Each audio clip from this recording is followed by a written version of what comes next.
Good afternoon, everybody. Sorry, we've got short staff and back-to-back meetings today, so I really do appreciate everybody's patience with us. In the entire history of Debbie Dennison at the KWIB, we have never failed a meeting yet, so we appreciate your patience with us today. I am going to go ahead and make some introductions. I think I see John. We've got Brittany. Just making sure everybody's here before we roll into their presentations. Give it just another couple of minutes. We got some more folks rolling in.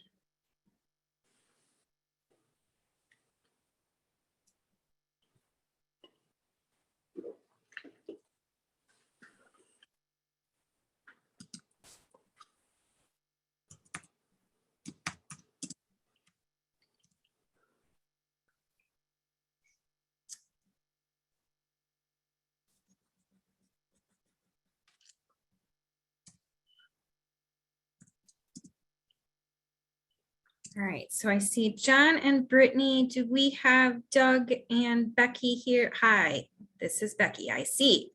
Just as her name displayed. Got it, Becky. Thank you. See, Doug may have just joined us. All right, so we're going to go ahead and get rolling. I've got 12:01 on the clock. Thank you, everybody, for joining us today. We are continuing our Partner Spotlight series with some of our friends at KCTCS and at KIA to talk a little bit about the interplay of the WorkReady Scholarship as well as WIOA education and training dollars. We're doing this in the larger scope and discussion of ensuring that all of our financial aid services and packages for adult learners are clear across all of our partners. There are folks in the education sector who know how to navigate these systems and know all of the different options that are available for folks depending on where they are at in their career pathway. And so today we'd had some questions in the past about what does last dollar funding really mean? How does this apply in reality at our KCTCS partners?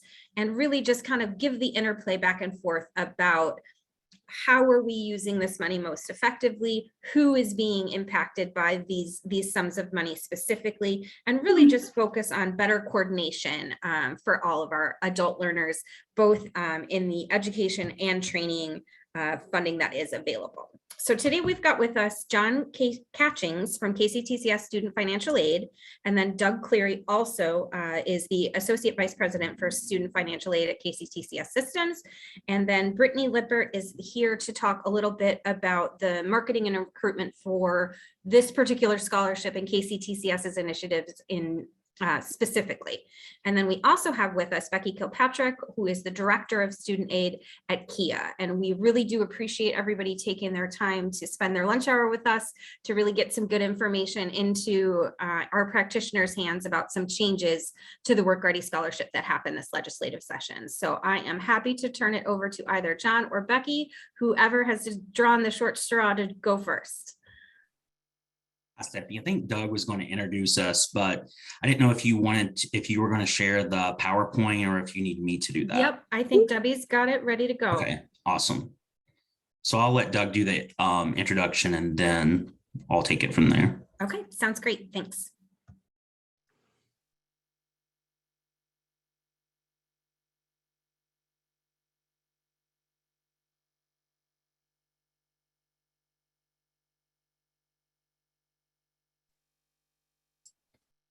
Doug, are you with us?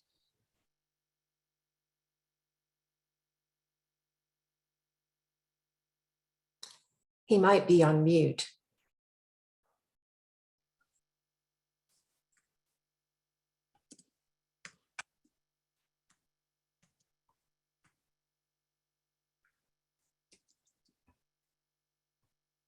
Well, I'll go ahead and get us started then. So, of course, we're here to talk about the WorkReady Kentucky Scholarship Program, which is a statewide initiative. Even though Brittany and I are with KCTCS, we're not necessarily here to represent KCTCS today. We're here representing the WorkReady Kentucky Scholarship Program as a whole. And if you want to go to the next slide there, we have a list. I think actually it's a couple of slides ahead. We have a list of all the participating colleges and universities. It's the next one after this one. Thank you. So these are all of the colleges and universities that's currently participating in the WorkReady Kentucky Scholarship Program. So if we want to go ahead to the next slide, and then I'll start an overview of the WorkReady Kentucky Scholarship. I'll talk a little bit about the eligibility, how we calculate the award amounts, how the WIOA award plays into that, and then Brittany is going to touch on some marketing pieces. So as far as the eligibility criteria for the WorkReady Kentucky Scholarship, of course, students have to be a U.S. citizen or permanent resident. They also have to be a Kentucky resident, and state residency is determined by the schools. It's usually the admissions office at the college or university that the student's attending. The student also has to be a high school graduate, completed or enrolled in a high school equivalency, or be enrolled or completed in a high school equivalency diploma program. They also can't have earned an associate degree or higher, and they have to be enrolled in an approved program of study, which are those 5 high demand sectors that's listed here: the healthcare, advanced manufacturing, the transportation logistics, business services, IT, and construction.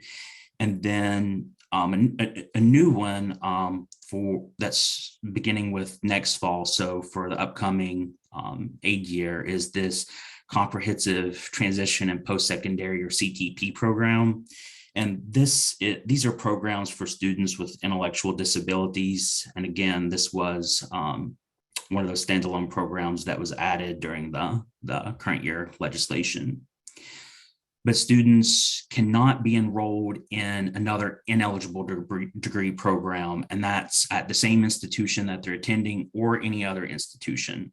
So they can't be attending one school in a WorkReady eligible program and then be attending another school for that same term and being enrolled in an ineligible program. So another thing is students have to maintain satisfactory academic progress. And especially for adult learners, this is a little bit kind of an important note to make, is students that maybe attended fresh out of high school and maybe they didn't do so well, and they ended up not being eligible for Title IV aid because they were placed on, or they did not maintain satisfactory academic progress standards to continue receiving that Title IV aid. With WorkReady, they only have to maintain SAP after they receive that first WorkReady Kentucky scholarship disbursement. So if they've never received a WorkReady scholarship award in the past, they're not maintaining satisfactory academic progress, they can come in and receive it for that first semester, but then they would have to maintain satisfactory academic progress after that. So for those students, that kind of gives them a little bit of a second chance there. John, if I just want to quick jump in, because I think Doug has fixed his sound problems and just wanted to offer him the opportunity to take the handoff if you wanted to give it. All right, can you hear me now? Yep. All right, so John, thank you for picking up like a pro and running with it. For whatever reason, I was on mute and couldn't figure out how to get off. Yeah, I just real quickly, John already kind of even said it. So thank you for the opportunity for us to come and share the impact of the WorkReady Kentucky Scholarship. As John alluded to, this is not a KCTCS presentation, but we are certainly a large part of the Works program across the state. And so we've certainly been involved from day one in the program, and John heads that up for us, and Brittany and the marketing team does a whole lot working with the state on this program as well. So we're appreciative of the opportunity to come and share and to demonstrate the impact of this program that this program has across the state. So that's really all I wanted to say. I just wanted to keep it brief. And John, I apologize for the interruption, but feel free to pick up where you left off. No problem. So yeah, Doug and I are not used to Zoom as much as we are Yeah. Teams. So, and probably the only reason I didn't have technical difficulties is because I was part of another Zoom meeting right before this and got all my technical difficulties worked out ahead of time. So I think the last one there was the only one I didn't touch on was students can't be in default on any Title IV aid program or key administered program. So students can't be in loan default or anything. So we can go on to the next slide there. So as far as eligibility limits, students can receive the WorkReady Kentucky Scholarship for 60 credit hours or the receipt of an associate degree, whichever comes first. Something else to note here is, we used to have that 4-semester limit on there, but that was removed during this current year legislation session as well. So the limit now is just 60 hours or until they receive that associate degree. And John, if I could just clarify Sure. right there, is it the removal of any semester or did it just extend it to 6 semesters? Well, I think is the limit now 6 semesters, Becky? There actually is not a semester Okay. limit at all. Okay. Got it. It's purely driven off the number of credit hours or that first associate degree. Good deal. Thank you for that Thank you. clarification. Okay, and so as far as the award amount and how that's calculated, I included a little visual aid there, but it's essentially, you take the tuition and eligible fees, and you're going to subtract out Pell, CAP, KEYS, or any other scholarship or waiver that is specifically for tuition, because obviously if it's waiving the tuition variable in that calculation, then that needs to count. And it's important to note too that the amount is capped at in-state tuition and fees for KCTCS, which the tuition rate for us is $182 per credit hour for the upcoming year. So it's, just keep in mind it's capped at those KCTCS amounts. Can we actually go back to that other slide there for the award amounts? Yeah, thank you. And then the fees are also capped at $400 per year, and eligible fees are mandatory or administrative fees, which would include things like course fees or lab fees, but books, tools, or other instructional materials are not considered eligible fees. And then also wanted to point out here specifically for the WIOA funds, it's my understanding that those are usually specifically for tuition and fees. So those would have to count as other third-party assistance in the WorkReady calculation.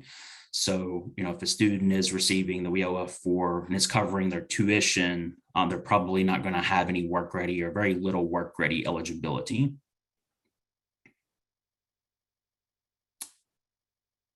And then on the next slide, I just kind of wanted to take this time to go over some other types of financial aid. These are, just the major federal and state programs. Of course, there's other types of federal and state aid out there that's, geared to like maybe specific programs or majors, but these are the 4 major programs, which most of them you're probably already familiar with, but the federal Pell Grant maximum award amount for next year is $6,895. The Federal Supplemental Educational Opportunity Grant, or SEOG, is awarded to the neediest students, and those award amounts can vary. The maximum award amount for that, I think, is $4,000, but each school receives a limited amount of or receives like a pot of money that they award, and it's kind of up to the school how they award that or the amounts that they award. They just have to award it to the neediest students first. So, some schools may only award $500 for the year, others may award $2,000. It just varies from school to school. And then there's, of course, the state aid programs, which is College Access Program Grant, or the CAP grant, and it's a need-based state grant for students attending Kentucky public or private colleges. And as you can see there, the award amounts have increased again for next year to $2,500 for 2-year schools and $5,300 for the 4-year schools. And then KTG, which is also another need-based state grant just for students at Kentucky private colleges, and the maximum award is $3,200 for the year for that for full-time student. Something else that's really important to probably note here, especially for adult learners, or now may be the time to come back to school, because if you look at the maximum Pell Grant, so for anyone that has a 0 expected family contribution from their FAFSA and qualifies for full Pell, with a full Pell for a 2-year school for full Pell and cap, that's a little over $9,300. So for KCTCS, that not only covers full tuition and fees, but it almost covers our entire budget for a full-time student, which would include things like books,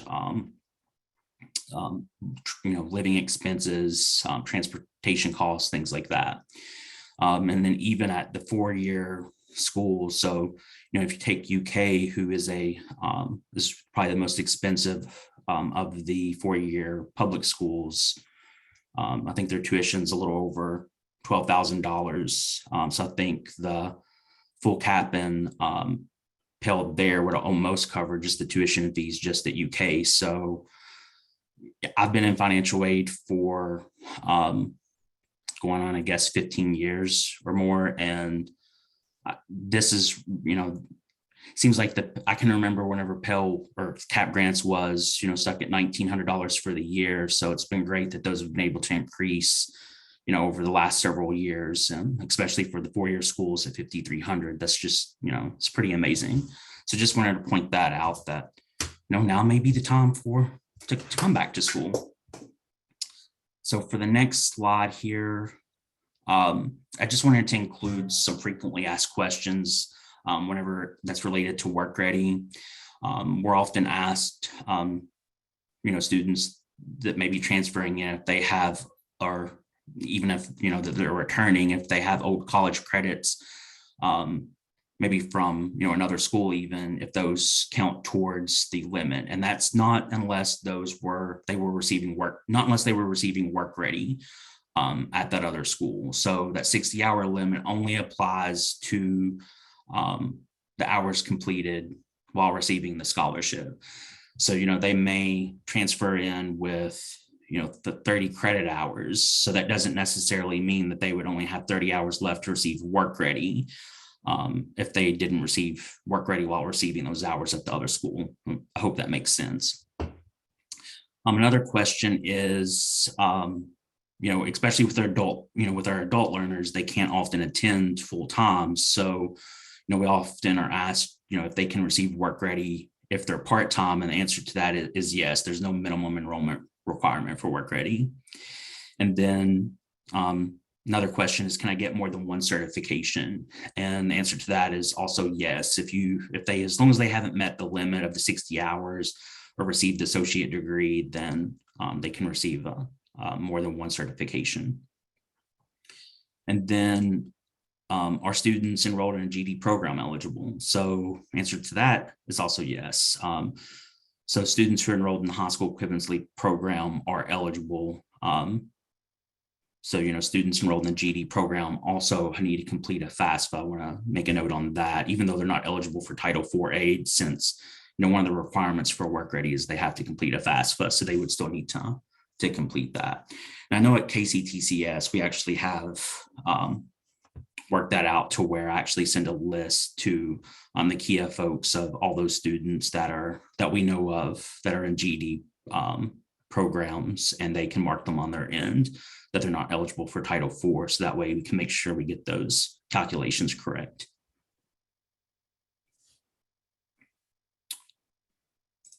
And then as far as applying for WorkReady Kentucky Scholarship, students can go to the workreadykentucky.com website. And of course, the first step they'd want to do is apply for the university of their choosing. And then the second step, obviously, is to complete the FAFSA. But then the third step is to complete that WorkReady Kentucky Scholarship application, which is actually housed at KIA's website. So, but this website listed here will link them to KIA's website where the scholarship application is maintained. And Kia will open that application May the 1st of each year. And they begin making award estimates and notifying students in July. And then, excuse me, awards at the schools are usually not finalized though until after the term begins, just because, you know, with the nature of WorkReady and how those awards are calculated, we have to know final enrollment and tuition amounts. So none of that, as far as being finalized and dispersing to student accounts, that doesn't happen until after the term begins. And of course, if students have questions about the WorkReady Kentucky Scholarship Award at their school, they should contact the financial aid office at their school. Or if they just have general questions about the program or the status of their scholarship prior to being awarded at the school, they can contact Kia, and listed the contact information there for Kia. And then we also, Kia provided some statewide historical data for on the WorkReady Kentucky Scholarship. And this first slide here shows the total dispersed amounts for all workforce sectors over the course of the last several years since WorkReady, first started in 2017-18. So you can see here how it's grown over the years from, total disbursements just under 3,000 to almost 10.5 million for current year. And then the next slide will show a breakdown for each workforce sector over the course of the years. So you can see there that healthcare is the dominating sector there for every year. But it just kind of gives some useful insight into, how those what kind of enrollment and disbursements we have for each of those sectors. Great, thank you. And then the last slide here just gives some information on total number of applicants and recipients and our disbursement amount. So again, you can see, how this program has certainly grown over the years with, just a little over 1,000 recipients in the inception in 2017-18, and then now we're up to almost 4,000. So before I hand it over to Brittany, does anyone have any questions so far? John, there wasn't a question in the chat, but there was a comment that I just wanted to lift up, as I know some of our discussions had centered around this. But the comment was, just wanted to point out that the last dollar in concept is quite a disadvantage for the lowest income students who struggle with the other associated costs of attendance that are not fees and tuition. And I wasn't sure if you had any response to that comment or any additional information on last dollar funding. Yeah, well, the way that the legislation is written for this is that it is after Pell Cap keys and any other awards specifically for tuition. So, and what I mean by specifically for tuition, if there was something like if there's any other tuition assistance or other awards that's not specifically for tuition, and as long as we can note that somehow, then that potentially wouldn't have to count. But and I'm not too familiar with the ins and outs of the WIOA program, but I know I have seen like some of the contracts for those before, and I know they usually do state that it's for tuition and fees. But if there was something that was potentially open for books or even like other transportation, living, expensive things like that, then as long as it's broke down or itemized of what those expenses are for, then the schools could come up with a more accurate calculation. We would just have to know what, how those funds should be applied, like what's specifically for tuition and what's not. So what I'm hearing you say, and I just want to make sure I'm clarifying for the rest of the group who may be those WIOA referrals from our local partners. But so if they get education and training dollars that are specifically for books or transportation or any other costs that are associated with schools specifically, that would not count in that WorkReady. It just has to make that specific designation. Yes. That these WIOA dollars $1,000 are not for tuition and fees, they're for books and transportation. Yes, so we would have to have something like on the contract or whatever document that they provide of how those funds are, what they're intended for, Okay, and the amounts, obviously. got it. Thank you for that. Sure. Is there any other questions or anything else there in the chat that we need to fill before I turn it over to Brittany? And like I said, there's other, types of aid for, adult learners that out there that, we only listed the major ones. So something that I would always suggest is, you can go to Kia's website and go into that paying for college tab, and then they'll list all the Kia administered programs and eligibility criteria for all those. And then students obviously can go to the studentaid.gov website and view the different types of federal aid that's available. Besides, there's also like the Teach Grant. There's, obviously work study, other types of programs like that. So, all right, if no other questions, then I'll go ahead and turn it over to Brittany so she can get into the marketing piece. Thank you. Hello, everyone. Thanks for having us today. And I am going to talk a little bit about how we are, trying to get the word out about WorkReady and how we're doing the marketing behind it.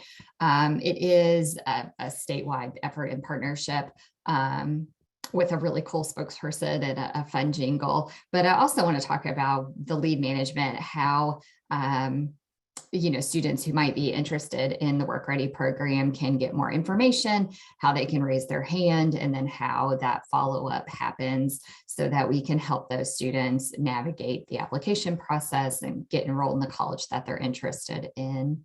So you can go ahead to the next slide.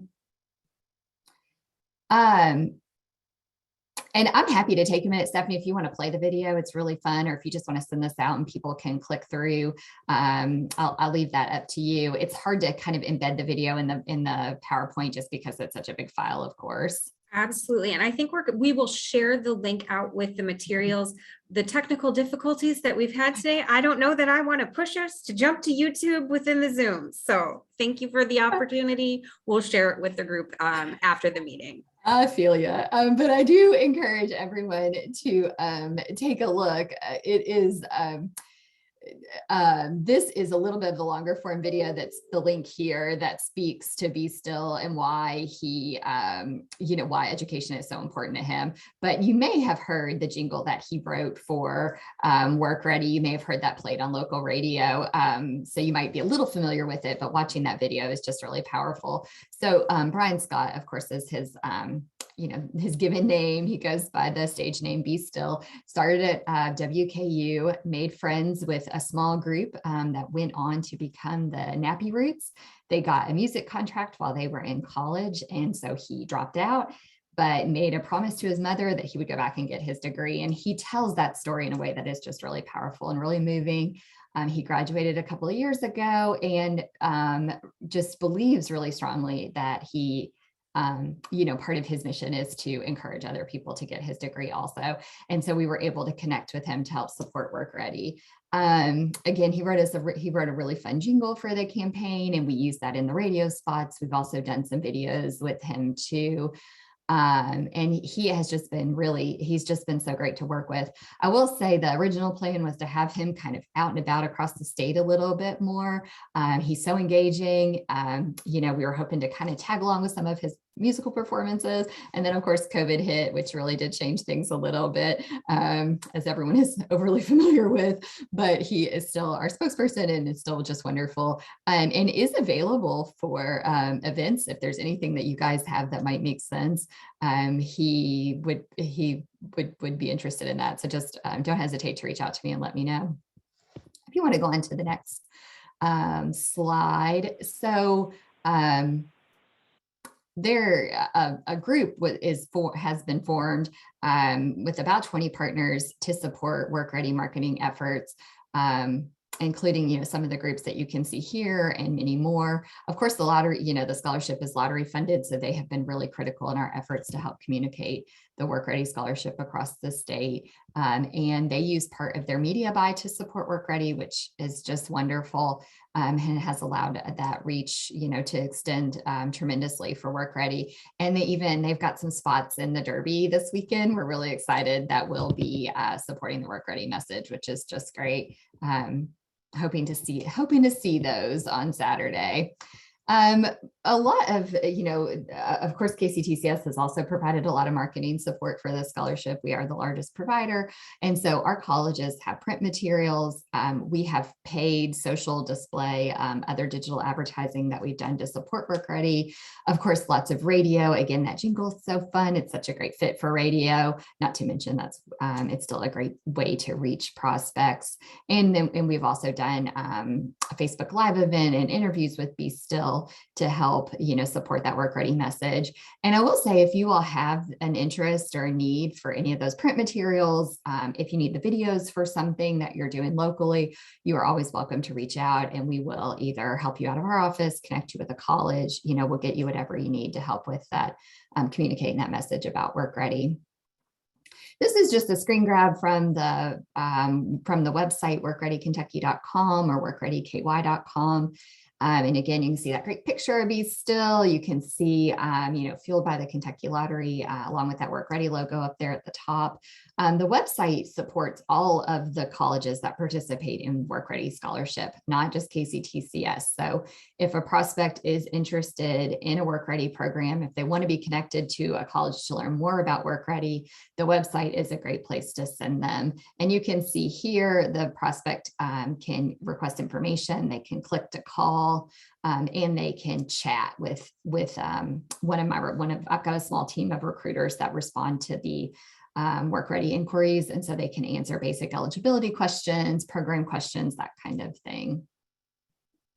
It feels good to go ahead to next. There's just a screen grab of the request for information form. And I would really encourage you, if you're talking to a prospect that's interested in WorkReady, this is a great way to encourage them to raise their hand. So you can send them here, you could fill this out on their behalf. And the college, they can choose, you can't see it in here, but they can choose what college they're interested in. They can choose what programs they're interested in, and then the college will reach out and help them through that process. So this is just also a great way to help that prospect get a little bit more information. If we go to the next slide, I will walk you through just that that lead management process specifically, even though we talked about it a little bit. So for WorkReady, we have a hotline. Here's the phone number, 833-711-WRKS. And we have people that staff that hotline 9 a.m. to 9 p.m. Monday through Friday. So they are able to answer basic questions about eligibility, programs of interest, that kind of thing. They do work, the team works for KCTCS, but we handle all inquiries for any college that participates in WorkReady. And we can also capture leads through that and then send those on to the college. So if someone's interested in a program at U of L, we can, our hotline people can grab their information, send that over to the contact at U of L, and that U of L can reach out to that prospect and again, help them through that application and enrollment process. What we found is that this will be a surprise to zero people, that web chat tends to be a little more popular than the hotline. Aren't web chats just great these days? You can just, type in your question, you can get an immediate response, and people just love them. And so that web chat is very active and is also available 9 a.m. to 9 p.m. Monday through Friday. So, we get mostly like real basic kind of questions about eligibility through the chat, of course, which is just great. And then prospects can follow up that request for information. So once we've got those leads, an email is sent to the contact at the college, and they can then, we have a primary contact for every college, and then they can follow up. They can reach back out through email. They can give that prospect a call and help them apply. So it's just a great way for someone that's interested to raise their hand and get more information.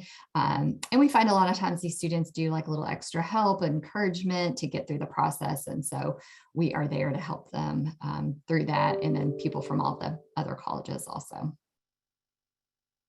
I think that was everything. Oh, this we put in here too, because it's just a nice tool. We launched this not long ago. If you've got someone that you're maybe talking to that is not sure what career they might be interested in, what program they might be interested, we do have a new tool on the website that is really helpful at kind of highlighting some of those different programs, what might be of interest, what type of person might do well, what kind of job they might find.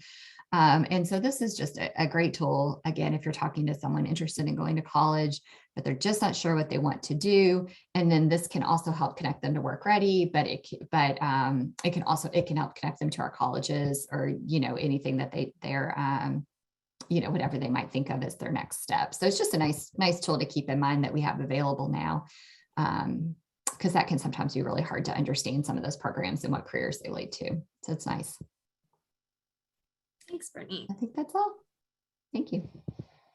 Appreciate the information. And Becky, we will happily hand the reins over to you. Well, fortunately, John and Brittany did such a great job. I don't have a whole lot to add.